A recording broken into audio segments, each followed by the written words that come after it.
Hello everyone, it's Old Guardian here. So Hearthstone's Knights of the Frozen Throne expansion was announced yesterday, and the first cards were also revealed. I have already reviewed the most complex of the cards, Deathstalker Rexar, in a previous video, but in this video I want to take a look at the other 4 cards that were revealed in the announcement. So there's Chillblade Champion, there's Shallow Gravedigger, Spirit Lash and Prince Keleseth. First, a small detour. When you look at Chillblade Champion here, you can clearly see that there's a new keyword here, lifesteal. So what does lifesteal mean? It means that whenever this spell or minion with lifesteal deals damage, it also heals your hero for the same amount. And this is by no means a new idea. Magic the Gathering has had lifelink, which is essentially the same mechanic since 2007. Eternal Card Game also has this exact same mechanic under this exact same name. And Hearthstone has already had 2 minions actually with lifesteal. There's Wickerframe Burn Bristle and there's Mistress of Pain. And when the expansion comes, both of these will have the lifesteal keyword in them. Blizzard is also going to make one change about how lifesteal works when the keyword comes in and everything. They're going to change the interaction with Orkanai Soul Priest. Currently, if you happen to have Orkanai Soul Priest and Wickerframe Burn Bristle on the board at the same time, or Orkanai Soul Priest and Mistress of Pain, then once that other minion deals damage, it also tries to heal your hero. Orkanai Soul Priest turns that into damage, so it notices, okay, I dealt more damage. So it tries to heal your hero, and Orkanai Soul Priest turns that into damage, so the other minion is, okay, I dealt some damage, and then it tries to heal your hero, and then you die. So this is going to be changed. In the future, if you have this interaction on the board, then you will only get damage from lifesteal once, so that's good news for all the players. So that's the lifesteal mechanic.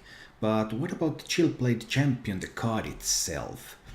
It's a rather unimpressive card. It's a paladin card at 4 mana slot. You have to compete with Chillblade Champion, you have to compete with Consecration, you have to compete with Blessing of Kings.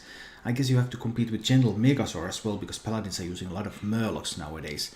So it enters a very heavily contested slot in paladin decks. One thing of note about Chillblade Champion is that it has charge. Blizzard has been very reluctant to print charge minions recently, because charge is a mechanic that can be used in some extremely powerful combos, and it's very dangerous to print charge minions. So that's an interesting feature of it. But overall it doesn't look like it's particularly powerful. There could be some applications. If you can make some kind of a hand buff paladin work, then charging with lifesteal in hand buff deck, that can be pretty cool. And maybe it can even replace Chillblade Champion as a minion that deals that damage and gives that heal. So there are some possibilities, even though it doesn't look particularly impressive on first glance. If Chillblade Champion doesn't really convince, then well, Shallow Gravedigger is going to convince even less. A 3 mana 3/1 with a death rattle to add a random death rattle minion to your hand. There is already one 3 mana 3/1 death rattle in the game, which is the Eggnapper. Eggnapper sees occasional play because Eggnapper is sticky. Once you kill an Eggnapper, it spawns 2 1/1 beasts, and that beast deck is also pretty useful. So it's a sticky minion that has some synergies and upsides, and it only sees occasional play. Where Shallow Gravedigger is going to get traded away by any 1-drop, any hero power, and it also doesn't give you any immediate tempo. It gives you a death rattle card, so it potentially gives you some value. But how much is that value even? In the pre-expansion standard format there are 59 death rattle cards, and more than half of those cards cost 3 mana or less. So even though it adds a random death rattle minion, which means that it can also give you death rattle minions from other classes, so you could get like Tyrion Fordring, but more than half the time you're going to get something that costs between 1 and 3 mana.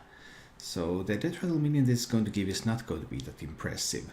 I find it really hard to find a spot for this card in any deck, because it gives some value, but what kind of deck would want that? A Nesot deck wants sticky death rattles. They want death rattles that stay on the board. They already have plenty of death rattles for the Nesot. They don't really need a random death rattle to add to that.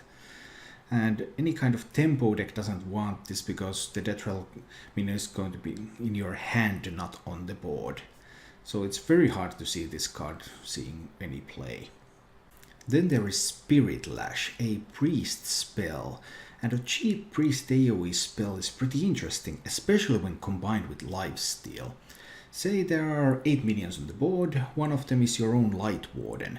You play Spirit Lash, you deal 1 damage to all of those 8 minions, you get healed by 1 8 times, so the Light Warden gets buffed by plus 16 attack.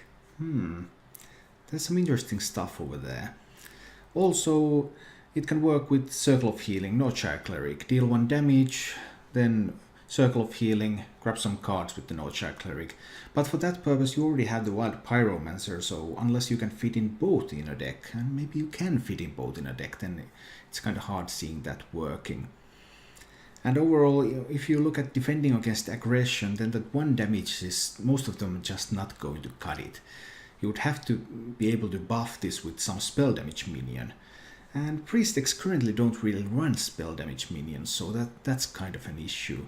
But if you had a priest deck that had some spell damage and wanted to defend against aggro, that could be a potential deck for Spirit Lash. If you can fit this in alongside Wild Pyromancer, then it could fit in a deck. And if you can combo this with something like Light Warden, then it can also fit in a deck. So there are a number of potential applications for Spirit Lash. It's uncertain whether it will make the cut, but it at least has potential. Finally, Prince Keleseth. Another build-around card in the vein of Reno Jackson, in the vein of Kazakus, but a little bit different. First of all, the effect. Give all minions in your deck +1/+1. So the effect is almost the same as the Mistcaller, but actually it's a little bit worse. Because the Mistcaller buffs also minions in your hand by +1/+1, and this one buffs only minions in your deck. And the Mistcaller already is not seeing play, so kind of iffy there. Then the price of running this minion. Your deck must not have any 2-cost cards. Of course you could run some 2-cost cards and then just you have to find them before you play Prince Keleseth. But that's unlikely to happen very well, so in practice you would have to build a deck without any 2-drops. And 2-drops are crucial. Doomsayers, Executes, Armorsmiths, Wild Growths. There are so many good 2-drops, so many good 2-cost cards when you count spells alongside minions as this one does. So it's very hard to see where this could see play. Already when looking at all the good 2-drops there are in the game, it means that in practice Paladin and Warlock are basically the only classes that could even consider running this. So okay, maybe you could build something like an aggressive Paladin, have some small time recruits in there, have some Divine Favor in there. But why would you build that over a Murloc core? And you can't fit this in together with a Murloc core because you're losing Blue Chill Warrior, you're losing Hydrologist, you're losing Rockpool Hunter if you're running this card. So it doesn't really look like it can fit in an aggressive Paladin shell, even though that's one of the most likely ones where you could try this card. Another one would be an aggressive Warlock shell, but then again if you're playing Zoo, then Knife Juggler is a 2-drop, Direwolf Alpha is a 2-drop.